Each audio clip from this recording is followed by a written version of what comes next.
There's a strange honesty in Santa Cruz when the ancients go quiet.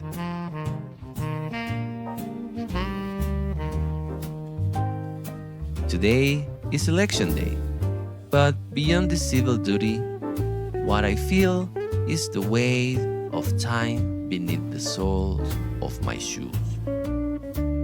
Walking these streets, the same ones my parents walked before me, makes me think about cycles.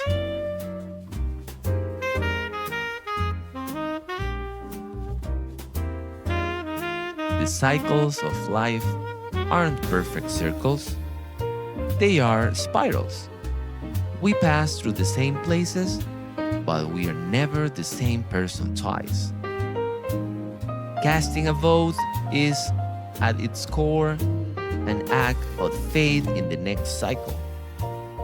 It's an acknowledgement that we are part of something much larger than our own present moment. It's understanding that these bridges that connect us are the legacy of those who decide before we did.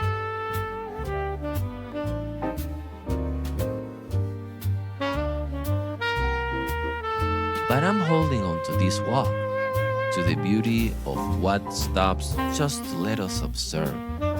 Because life isn't measured by years, but by the ability to recognize that every step, every choice, and every sunset on this land is an opportunity to begin the cycle once more.